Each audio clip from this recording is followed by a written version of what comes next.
रहमान रहीम ते भैनों मैं अज बना लगी हाँ अचार गोश्त। ये असल रेसिपी आ, ये कुछ भी ऐसी चीज़ नहीं कि जी थानू समझ ना आए। इस तो वध दुनिया से कोई असली रेसिपी नहीं। सौंफ आ, मेथरे आ, अजवा कलवंजी आ, वड्डियां छोटियां इलायचियां ते वड्डियां इलायचियां। पहले इन्ना ऑयल मेरा गर्म हो गया, ऑयल गर्म हो चुका। हाँ जी आ मेरे को प्याज आ, 3 प्याज आ, लसन वड्डे वाले 3 प्याज आ, क्योंकि 2 तो 2.5 किलो मेरा गोश्त है छोटा। तो इन्होंने ज़रा क फ्राई करांगे। दुनिया की ना अखीर जी रेसिपी होंगी ना, ये वो रेसिपी आ। ये नहीं आर्टिफिशियल मसाले नहीं तुनने, कुछ नहीं तुनना। जी रियल है ना, बहुत ज़्यादा जिन्होंने कहते मज़े की ये वाली अचार रेसिपी है अचार गोश्त की। तो आ मेरे पास साबुत मसाला, ये कुछ पीसिया नहीं पाना, साबुत गर्म मसाला इनू पाना। डब्बे वाले मसाले मैं नहीं पाती, नुकसानदेह आ, कैमिकल आ। सिर्फ फ्लेवर पाया होंगे तो कैमिकल होंगे। हांडी चो खुशबू आती है, पता नहीं तुसीं किद्दां खा लेंदे, साडे कोल तो नहीं खाधा जाता कुछ भी। अच्छा साबुत मसाले पाए आ, तो जायफल आ थोड़ा जिहा, ये तोड़ के मैं सिट्टन लगी। हर चीज़ साबुत।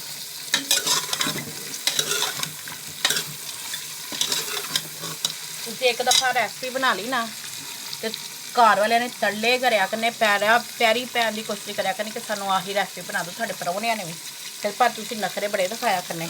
इन्नी मज़े की रेसिपी है। अच्छा जी प्याज मेरे फ्राई होने डे आ।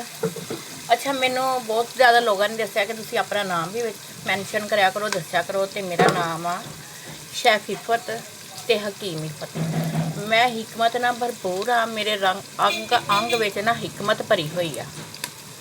तो तुसीं मेरे को भरपूर फ़ायदा चुक सकते हैं। जिहड़ी भी मैं चीज़ दसदी ना, हिकमत की नज़र से ना दसदी, जिहड़ा तुहानूं फायदा होवे।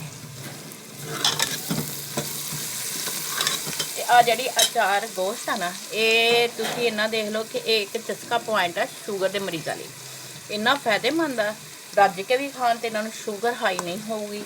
क्योंकि ये मैं कलवंजी भी पाई, मेथरे भी पाए आ, सौंफ भी पाई आ। तो कलवंजी तुहानूं पता मौत तो सिवाए हर बीमारी का इलाज है। हाँ मेरे को अभी छोटा गोश्त, ये तकरीबन माशाल्लाह छोटा गोश्त 2.5 किलो है। ये बिल्कुल चिट्टा सफ़ेद, सिर्फ रेशे नहीं लैने, असी गोश्त तो लैना जिन्ना हल्की फुल्की अच्छी वाली चर्बी होवे। एक होंगी नुकसानदेह चर्बी, एक होंगी अच्छी वाली चर्बी। वो तुसी कोई भी ऑयल या घ्यो खाते हैं ना, उन्होंने नालों ये फायदेमंद है। ये अटैक नहीं करती, घ्यो तो ऑयल जोड़े ना अटैक करते हैं। हाँ जी आ देखो प्याज मेरे हो गए, लसन भी बेच इसका नाल हो गया सारा कुछ। खुशबू भी बड़ी अच्छी लगी। तो हुण मैं गोश्त सिटदी पई है, इनू थोड़ा जिहा भुन लांगे।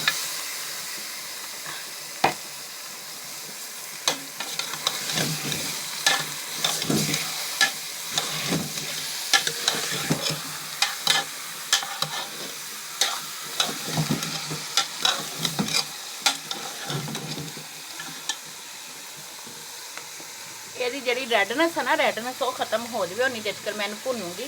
उन्नी देर तुम मैं लाइक शेयर तो सबसक्राइब कर दो। थानू अल्लाह का वास्ता कोई नेक काम कर लिया करो।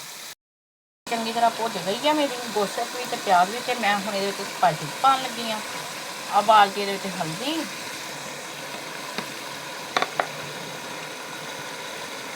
नमक मैंने पहले पाना सी, पर मैं थानू दिखाने के चक्कर पहले नहीं पाया है, क्योंकि नमक पाना यदा जोड़ा ना स्मैल वगैरह भी खत्म हो जाती है। अच्छा चिली फ्लैक्स आ देखो, ये मैं 2 चमचियाँ पातियाँ। ते थोड़ी के लाल मिर्च भी पावांगे।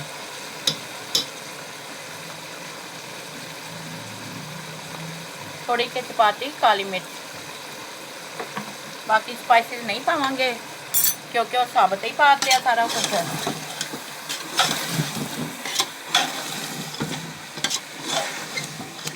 अच्छा ना गाइस जेड़ा ना मेन इहदा स्पाइसिस है ना, वो टमाटर आ।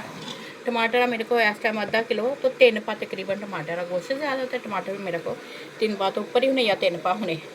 ये 3 पा टमाटर, टमाटर ज़्यादा जाते हैं। जोड़ा कि अचार गोश्त आ वो दही बिल्कुल नहीं जाता। एक भैन ने मैनू कमेंट किया, मैसेज किया, बाजी ये तो दही से बनता है अचार गोश्त। भैनों नहीं, कभी भी जी असली रेसिपी है ना अचार गोश्त की दही नाल नहीं बनती। मैं लोगों को सुनिया भी है दही ना बनाईदा जी, नहीं जी बिल्कुल दही ना नहीं बनता। ये टमाटर जाते हैं, जी खालस रेसिपी है ना वो मैं ही बनाती हाँ, तो मैं ही थोड़ा दसूँगी। तो इसलिए हर चीज़ समझ के देख के आ टमाटर मेरे को मैं हम पाते लास्ट 2 स्लाइस करके, तो ये हुण फिर छिलके ला लांगे दे। मैं हुण ये अदरक भी सिटदा। अच्छा अदरक मेरे को ताज़ी मैं कुट्टी आ, या देखो मैं छिलके नहीं उतारे। मैं क्योंकि हकीम हाँ हिकमत नाल भरी हुई है, इसलिए मैनूं थोड़े नालों ज़्यादा हर चीज़ के बैनीफिट का पता। अदरक के छिलके नहीं लाई दे एंड ते सिट्टी दा विच, ताकि थानूं फायदा हो सके। एंड ते तुसीं कच्ची अदरक सिट्टूंगे बिल्कुल स्लाइस बना के, उहदा ते बहुत ज़्यादा ही फायदा। आलो जी हो गया काम मेरा। हुण मैं इहदे विच पानी पा दा। 1 गिलास पानी पाता, 2 गिलास पानी पाता, आप पाता 3 गिलास पानी। ये हुण अद्धा घंटा कम से कम मैं कुकर चलाऊँगी, सीटी लगा लगी हाँ। हाँ जी मैं सीटी लाने लगी हाँ, तो अद्धे घंटे बाद तुहानूं दिखाती हाँ। तो कुकर मैं उसले लैना जिले नवा, जिले तुसीं मैनूं बहुत ज़्यादा लाइक शेयर फॉलो तो सबसक्राइब शुरू कर दिता, फिर मेरे को पैसे आ जाएंगे, तो फिर मैं नवे होर चीज़ां भी लैना।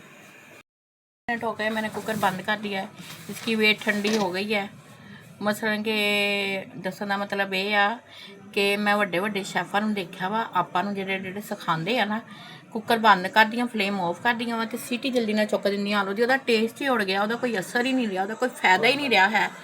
तो की सिखाउण दा दस्सां मतलब की उन्हां नूं दस्सण दा, फिर सीटी चुक दिंदियां, सारा निकल जांदा। लो जी तुहानूं हुण दिखा दिंदे खाना बन गया।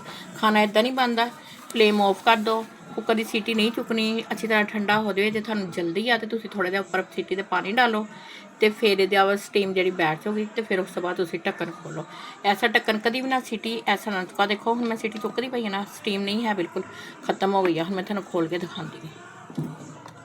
मैंने प्रेशर कुकर खोल लिया है।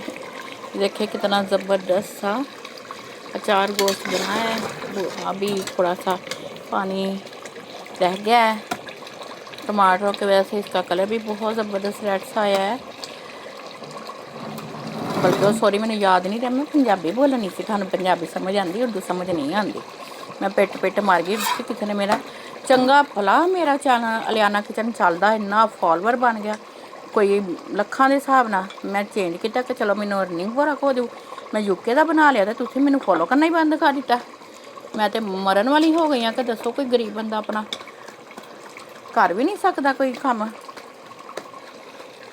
हाँ जी देखो हुण अल्लाह करे गैस ना बंद होवे ते सोहनी जी बनाई हो जाए, नाल मज़े दियां रोटियां भी बनदियां पईयां वा। हाय हाय, क्योंकि इहदे नाल रोटी बहुत ज़्यादा खाधी जाती है, मज़ा आ जाता।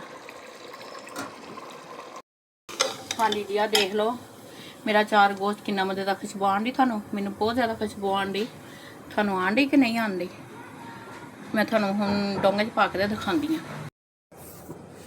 हाँ जी मेरा अचार गोश्त रेडी स्टैडी आ। देखो कितना मज़े का, कितना ज़बरदस्त है। डोंगा मेरा देखो कितना सोहना, छड्डो तुसीं सारे मतलब डोंगा देखो कितना सोहना है। इतना महंगा डोंगा ले आया तो तुसीं पसंद करोगे, लाइक करोगे, शेयर करोगे, पर थानूं पता नहीं की होया रहिंदा। हालो जी ना रायता बहुत ज़बरदस्त बनाया, काली मिर्च ते नमक वाला, काला जिहा थोड़ा जिहा काला नमक पाया, थोड़ा जिहा लाल नमक पाया, ते कालियां मिर्चां पाईयां। बहुत बहुत मज़े दी डिश आ। ये तुसी लाजमी ट्राई करनी आ, तो मैनूं लाइक शेयर सबसक्राइब लाजमी करना वा, नहीं तो फिर मैं हुण सारिਆਂ ਦੀਆਂ ਲੱਤਾਂ ਹੀ ਭੰਨਣ ਤੇ आई हुई हूँ।